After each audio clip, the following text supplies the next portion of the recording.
A evasão do escritor pode realizar-se no plano da criação literária de diferentes modos. Então, como o Aguiar e Silva já tinha colocado, que ele na verdade está resgatando isso, né? Transformando a literatura em uma autêntica religião, né, no seio da qual o artista esquece o mundo e a vida. Então, o Flaubert e o Harry James, eles são exemplos de prosa sobre isso, né? Principalmente pensando na personagem principal, quando a gente pensa na Bovary, né, na Madame Bovary aqui nesse caso, e aqui como é que é o nome? Retrato de uma Senhora, se não me engano o nome da obra. Então, essas personagens, essas duas mulheres, assim, elas também exercem essa fuga, né? Em que a personagem esquece o mundo e a vida. Então, elas realmente, principalmente a Madame Bovary, realmente ela tá dentro da literatura, tentando fugir dessa vida que ela tem, que é esse mundo romântico, nesse sentido, né, do tédio, das coisas que, né, o destino frustrado, essas coisas assim. E aí, então, tem a evasão no tempo, que vai direto lá para a Antiguidade Greco-Latina, e também a evasão no espaço, né? E aí tem o Oriente, mais tem outros espaços no mundo, né, que contém certas culturas e também as características mais nostálgicas, né, mais dramáticas, assim, para o poeta romântico, principalmente, em que faz muita diferença, né, os românticos, né? Então o tema da viagem, por isso que a gente pensa assim, ó, o tema da viagem é muito marcado no romantismo, tanto na poesia como na prosa, né? E justamente por isso, porque essa fuga, ela tem a ver com todo esse plano que, na verdade, os poetas, eles estavam realmente tendo uma visão disso na época em que eles produziam, sabe? Eles realmente estavam muito incomodados com aquele tempo, com aquele progresso, aquela evolução que para eles estava muito longe, muito distinto daquilo que eles acreditavam ser evolução na arte. Então eles estavam se propondo essas ideias e tentando colocar isso no texto literário, aquilo que eles acreditavam, né, basicamente. E assim o exotismo, o misticismo, né, por vezes, o tema da viagem pode não exprimir uma ânsia de fuga e de dispersão no espaço geográfico, mas a necessidade de provocar uma revelação íntima, o desejo de aprofundar os segredos do eu. Aí que vem a ideia do misticismo, que vem toda uma questão que é da busca pelo eu, né? Saber quem é ele, né?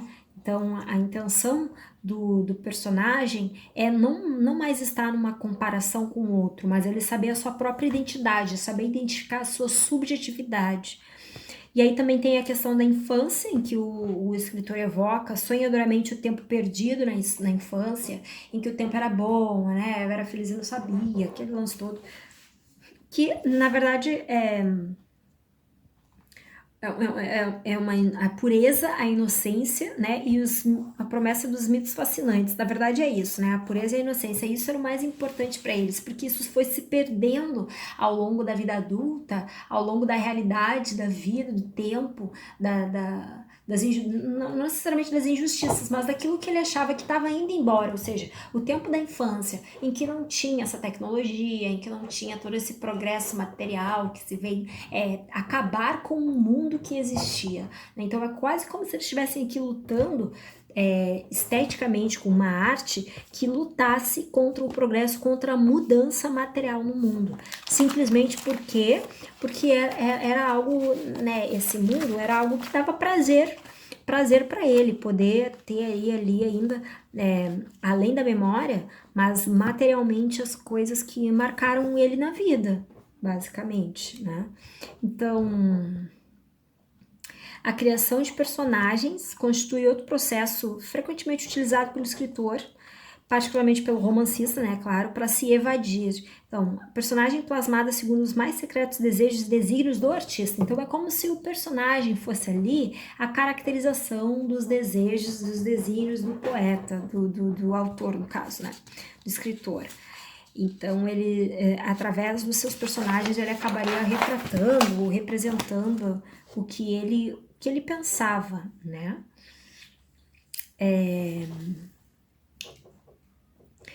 E também aquilo que ele não era, né? Então ele conseguia meio que projetar sobre o personagem os seus ideais, né? De beleza moral, digamos assim, né? E no domínio poético, a evasão do escritor pode realizar-se através da identificação do poeta com personagens místicas e lendárias, né? Então, aqui também tem esses aspectos, assim, dos poetas, figuras míticas, né? O sonho, os paraísos artificiais provocados pelas drogas e pelas bebidas. Então, isso daqui também é uma questão bem marcada no romantismo e simbolismo, que era uma evasão para o sonho, para o onírico, e principalmente assim pela falta de nitidez, de clareza na visão, né, daquilo que está sendo visto, do que está sendo enxergado. Será que isso é real, isso é imaginário?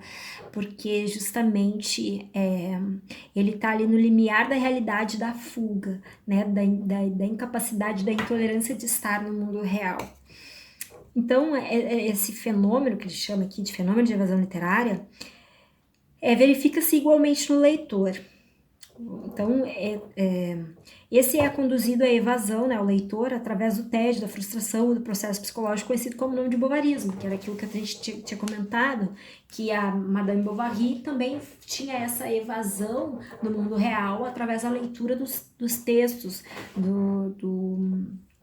da leitura dos textos que ela lia, enfim, né. Aí tem aqui um exemplo que é um exemplo no Primo Basílio sobre o bovarismo, né, que a Luísa viveria esse bovarismo também. É uma forma de intertextualidade, de colocar dentro da sua obra romântica uma prática romântica, uma prática de todo romântico, tá? Então aqui a gente acaba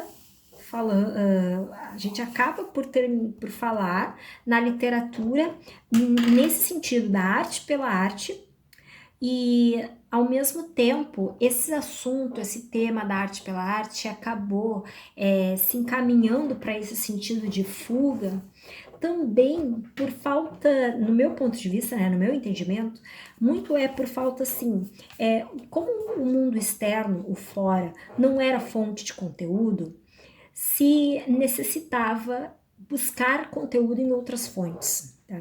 E ao mesmo tempo em que se negava o fora como fonte de conteúdo, basicamente se negava o fora. Ponto. Simplesmente não se pensava que o fora fosse o ambiente propício para se viver, para se realizar os seus sonhos. Eu acho que os românticos aqui, justamente pela nostalgia, essa coisa toda assim, eles negavam absolutamente todo sinal de progresso. Esse progresso material da vida, das cidades e tudo mais, para eles era motivo de negação. Não era algo que se pudesse ser pensado e trazido para dentro da arte. Não se podia fazer poesia sobre o progresso tecnológico. Não, pelo menos eles não acreditavam que isso fosse enriquecer a beleza, representar a beleza, enfim, não fosse. Isso não iria trazer ou dignificar a escrita literária ou objeto artístico, poético, né? Então, nesse ponto, eles acreditavam que outros mundos, e no sentido assim, dentro da sua idealização. Então, se idealizavam mundos dentro da própria obra literária. Então, dentro da obra literária, que é uma evasão, eles colocavam a evasão. Então, aqui próprio exemplo da Luísa, né, que ela tinha essa fuga lendo A Dama das Camélias, ela tinha essa fuga lendo outros romances e tudo mais. Então, isso para ela, para a personagem ou para os próprios escritores, isso era muito importante e era sintomático de uma negação absoluta do seu tempo, né? Ou pelo menos negação da transformação contemporânea, né, a eles, né, aquilo que estava sendo transformado no mundo material, aquilo pudesse afetar a arte e acabar se transformando a arte também. Então é como se eles tivessem se fechado nessa poética romântica da arte pela arte, e aí lançando mão da fuga ou de formas de fuga, justamente para dizer que esse mundo em que eles estavam vivendo não era um mundo ideal para eles, né? Então, nesse sentido, a gente encerra aqui a leitura desse aspecto. O capítulo é muito longo e ele aborda muitas coisas muito legais. Eu vou continuar falando. É só continuar ligado, que nos próximos os próximos vídeos vão ser continuação desse capítulo. A gente vai tocando aqui a ficha sobre vários temas que o Aguiar e Silva fala, mas basicamente são todos eles dentro desse grande tema das funções da literatura. Então a gente pode pensar assim, uma das funções que foi muito difundida, que foi muito pensada e que no fim das contas acabou sendo bastante transformada é a função da arte pela arte, a literatura por ela mesma, a poesia por ela mesma. E aí a gente já viu também as consequências disso, né? Aquela ideia da autodestruição, porque a literatura pensada e produzida, fundamentada na arte pela arte, funcionava muito menos, né? Funcionava menos do que poderia funcionar potencialmente.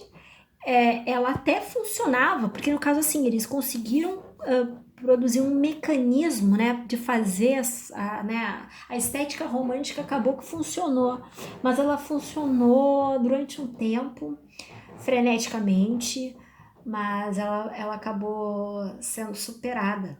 Significa que era um ideal de um movimento que não sobreviveu a algumas mudanças, mas é claro que muitas coisas foram adiante, tem ideias nossas aqui que ainda são ideias muito românticas e que aos poucos, quanto mais a gente estuda, aos poucos a gente consegue identificar e superar, quem sabe, também todas essas ideias românticas que ainda nos cercam, certo? Então é isso.